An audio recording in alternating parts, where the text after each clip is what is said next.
ధర్మేంద్ర ప్రధాన్ మొత్తానికి రాజీనామా చేశారు. ఆయన రాజీనామా చేయడం మీకు నచ్చిందా నచ్చలేదా? నచ్చితే ఎందుకు నచ్చింది, నచ్చకపోతే ఎందుకు నచ్చలేదు కామెంట్ సెక్షన్ లో రాసే ప్రయత్నం చేయండి. ఈ వీడియోలో చాలా ఆసక్తికరమైన విశ్లేషణ మనం చేసుకోబోతూ ఉన్నాం. అదే ప్రెషర్ కుక్కర్ పొలిటికల్ స్ట్రాటజీ ఏంటది. ఫస్ట్ ఒక క్వశ్చన్ మీరు వేసుకోవాలి. ఎందుకు భారతీయ జనతా పార్టీ ఇన్ని రోజులు లాగింది? ఎప్పుడో నెల రోజుల క్రితమే ధర్మేంద్ర ప్రధాన్ చేత రాజీనామా చేయించొచ్చు కదా. పేపర్ లీక్ అయ్యింది అని తెలియగానే నేను నైతిక బాధ్యత వహిస్తున్నాను అని చెప్పి ధర్మేంద్ర ప్రధాన్ చేత అనిపించి తూతూ మంత్రం తుపకాయ మంత్రం మమ అనిపించి ఓ రాజీనామా చేయించి వదిలేస్తే అసలు ఇక్కడ దాకా వచ్చేది కాదు కదా. ఈ ప్రశ్న మనం వేసుకోవాలి.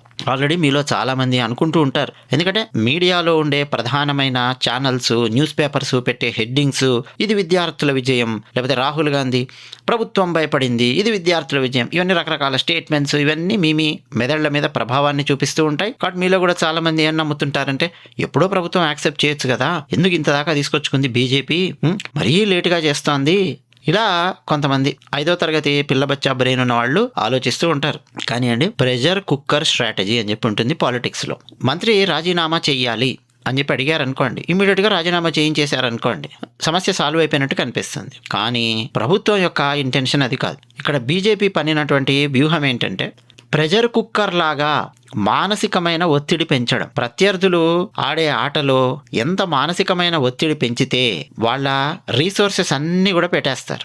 రీసోర్సెస్ అన్ని కూడా ఎగ్జాస్ట్ అయిపోయేంత సిచ్యువేషన్ని తీసుకొని వస్తుంది బీజేపీ. ఉదాహరణకు ప్రతి సమాజంలో కూడా రాముడి కాలం నుంచి ఇప్పటి వరకు మీరు ఏ రాజ్యమైనా తీసుకోండి, ఆఖరకు శివాజీ మహారాజు పరిపాలించిన రాజ్యం, గొప్ప రాజు కృష్ణదేవరాయల వారు అద్భుతమైన రాజు, మీరు ఏ సమాజమైనా తీసుకోండి, ప్రతి సమాజంలో అసంతృప్తితో రగిలే వాళ్ళు కొంతమంది ఉంటారు. రకరకాల కారణాలు ఉంటాయి దానికి. ఇక ప్రజాస్వామ్యం అంటారా, విపరీతమైన అసంతృప్తితో రగిలే వాళ్ళు, నిరుద్యోగ సమస్య అనొచ్చు, ఇంకేదో సమస్య అనొచ్చు, రకరకాల సమస్యలు ఉంటాయి. సో ఇప్పుడు అసంతృప్తితో రగిలే వాళ్లకు ఆ కోపాన్ని ఆవేశాన్ని తీర్చుకోవడానికి, వాళ్ళ కోపాన్ని ఆవేశాన్ని ఎక్స్ప్రెస్ చేయడానికి ఒక భారీ అవుట్లెట్ కావాలి. అలాంటి అవుట్లెట్ కనుక వాళ్ళకి దొరకలేదనుకోండి, దాని ఇంపాక్ట్ వేరే రూపంలో రకరకాల రూపాలలో పడుతూ ఉంటుంది.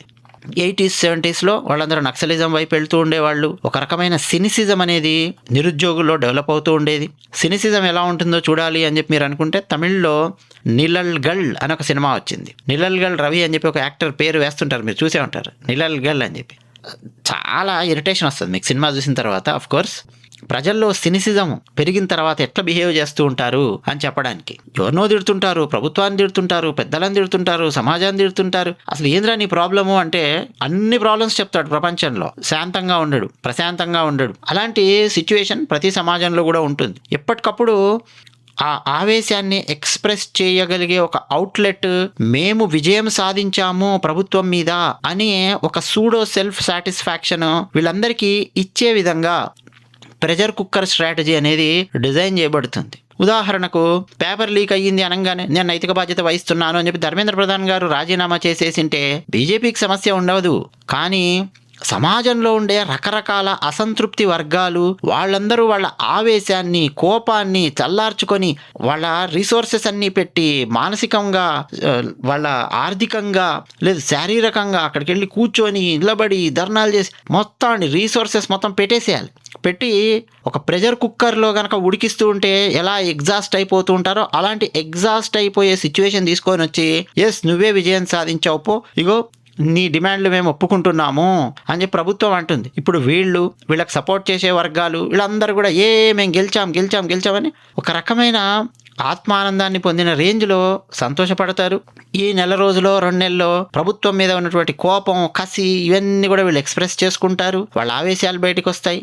ఆ తర్వాత ఏమవుతుందండి, ప్రెషర్ కుక్కర్ ఒక లెవెల్కి వెళ్ళిపోయిన తర్వాత అది చల్లారుతుంది. ఈ ఆవేశాలు ఇవన్నీ కూడా చల్లారుతాయి. మళ్ళీ ఇంత రేంజ్లో ఆవేశము, ఇంత రేంజ్లో కోపం, ఇంత రేంజ్లో ఇది మళ్ళీ ఇమీడియట్గా సమాజం నుంచి రావాలి అని అంటే చాలా కష్టం. ప్లస్ మేము విజయం సాధించాము అన్న సిచ్యువేషన్ని కూడా బీజేపీ ప్రభుత్వం వీళ్ళకి కల్పించింది. ఇంట్లో పిల్లలు కూడా నేను ఫలానా సినిమాకి వెళ్తాను అనో ఇంకేదో కావాలనో అలుగుతారు. ఆ రోజంతా తిండి తినకుండా ఉంటాడు, ఏడ్చే పని చేస్తుంటాడు, ఏడుపు వచ్చినా రాకపోయినా ఏడ్చినట్టు చేస్తుంటాడు, ఏదో చేస్తుంటాడు. మొత్తానికి ఇమ్మీడియట్గా అడగగానే పంపించారనుకోండి, నెక్స్ట్ మళ్ళీ రేపు ఇంకోటి అడుగుతాడు, ఎల్లుండి ఇంకోటి అడుగుతాడు, అడుగుతూనే ఉంటాడు. ఇమ్మీడియట్గా ఇస్తూ ఉంటే నువ్వు అలా కాకుండా వెంటనే ఇవ్వకుండా కాస్త జాప్యం చేసావనుకో, ఇక వీడి రీసోర్సెస్ అన్నీ పెడతాడు. వాడి అలక, ఏడుపు ఇవన్నీ పెడతాడు. అదే ఊళ్ళో చిన్న ఊరైతే బంధువులు ఎవరైనా ఉన్నారనుకోండి, వాళ్ళ ఇంటికి వెళ్ళి కూర్చుంటాడు, లేకపోతే జామ చెట్టు ఎక్కి అక్కడ కూర్చుంటాడు, ఎక్కడో తిరుగుతాడు గ్రౌండ్లో, నేను రాను పో అంటాడు ఇంటికి, ఇవన్నీ చేస్తాడు. మళ్ళీ నైట్ ఖచ్చితంగా ఇంటికి రావాల్సిందే, మళ్ళీ ఇంట్లోనే తినాల్సిందే, ఇంట్లో పడుకోవాల్సిందే. ఇవన్నీ కూడా తెలుసు వాడికి. ఇవన్నీ అలకలు ఇవన్నీ చేస్తుంటాడు. తల్లిదండ్రులు కూడా ఏంటంటే వీడి ఎనర్జీ మొత్తం ఎగ్జాస్ట్ అయిపోయేంత వరకు, వీడి అలక ఇవన్నీ అయ్యేంత వరకు చూసి అప్పుడు ఓకేలే పంపిస్తానులే తిను అని చెప్పి అంటారు. నెక్స్ట్ డే వాడిని ఆ సినిమాకి పంపిస్తారు. మళ్ళీ వీడు ఇమ్మీడియట్గా ఆ నెక్స్ట్ వీక్ ఇదే అలక ఇదే ఏడుపు స్టార్ట్ చేయడు. ఎందుకని? పోయిన వారమే చేశాను ఈ పని, మళ్ళీ ఇప్పుడు నేను అడిగానంటే మా డాడీ ఇవ్వడు, మా మమ్మీ ఇవ్వదు, ఎందుకు వచ్చిన బాధ, మళ్ళీ నేను తిండి తినకుండా ఏడ్చుకుంటూ రోడ్లెంబడి తిరగడం అంటే మళ్ళీ నా వల్ల కాదు బాబోయ్ అని చెప్పి అనుకుంటాడు. అలాగని చెప్పి మానతాడా? అలగడం మానడు. టైం బాగా పడుతుంది, మళ్ళీ ఒక 1 year 6 నెలలో ఏదో పడుతుంది. సో చిన్న చిన్న ఎగ్జాంపుల్స్ అనమాట ఇవన్నీ కూడా. ప్రెషర్ కుక్కర్ స్ట్రాటజీ అని చెప్పి అంటాం. అలా అయితే ఎక్కువగా లాగకూడదు అన్నది కూడా తెలుసుకోవాలి ప్రెషర్ కుక్కర్ స్ట్రాటజీని. బీజేపీ అంటే కరెక్ట్గా ఎక్కడ చెక్ పెట్టాలో అక్కడ చెక్ పెడుతూ వస్తుంది. కానీ ఈ గేమ్ సరిగ్గా ఆడకపోతే అది బ్యాక్ ఫైర్ అయ్యే ప్రమాదం కూడా ఉంటుంది. కాంగ్రెస్ పార్టీకి ఇలాంటి వ్యూహాలు పన్నడం అనేది చేత కాదు. వాళ్ళకి బ్యాక్ ఫైర్ అయ్యే సిచ్యువేషనే తెచ్చుకుంటారు. తెలంగాణ ఉద్యమం తీసుకోండి, అది ఉవ్వెత్తున ఎగసి పడుతోంది అని తెలిసిన విషయాన్ని కూడా కాంగ్రెస్ పార్టీ గ్రహించకుండా, పట్టు విడుపు అనేది లేకుండా లాగారు. అది ఏ రేంజ్కి లాగారంటే జనాలకు చిరాకొచ్చి కాంగ్రెస్ పార్టీ వాళ్ళు ఎక్కడ కనిపిస్తే అక్కడ కొట్టేంత స్టేజ్ తెచ్చుకున్నారు తెలంగాణలో. ఆంధ్రప్రదేశ్లో ఉన్న ప్రజలకేమో తెలంగాణ రాదు అన్న భ్రమ కల్పించారు.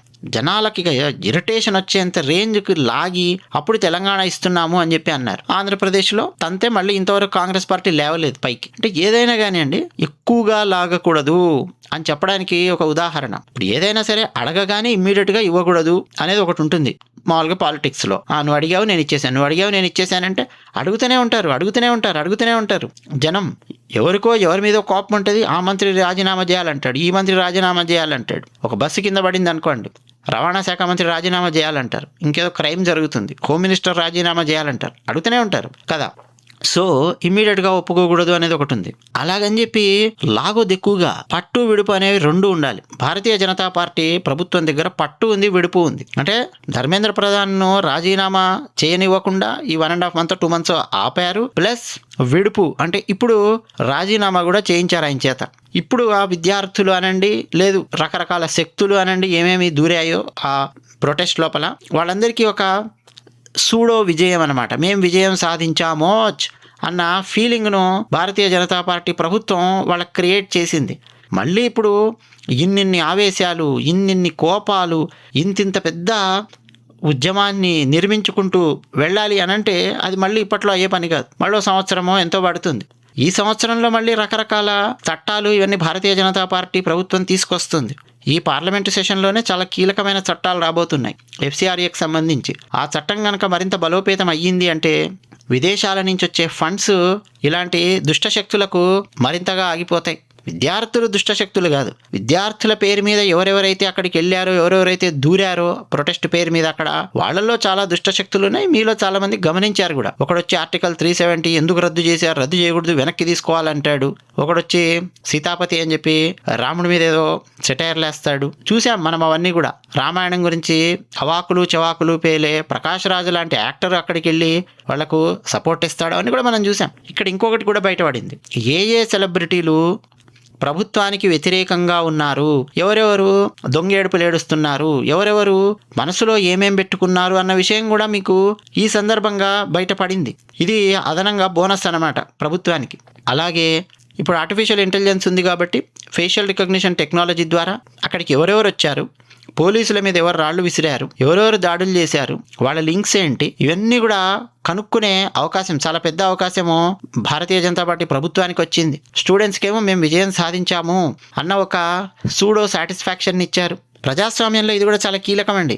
ఎప్పుడు ప్రభుత్వం మేమే గెలుస్తున్నాం, మేము చెప్పినట్టే మీరు వినాలి, నువ్వు చెప్పింది నేను వినను అన్న సిచ్యువేషన్ క్రియేట్ చేయకూడదు. ఆ సిచ్యువేషన్ క్రియేట్ అయితే దాన్ని నియంతృత్వం అంటారు. అప్పుడప్పుడు ఈ ధర్నాలు చేసేవాళ్ళు ఆ బ్యాచ్లు కూడా మేము కూడా గెలిచాము అన్న ఫీలింగ్ వాళ్ళకి ఇస్తేనే ప్రజాస్వామ్యం అనేది బతుకుతుంది. అది కామ్గా ముందుకు వెళ్తూ ఉంటుంది. ప్రశాంతంగా ప్రభుత్వాన్ని కూడా పనిచేసుకొని ఇస్తారు.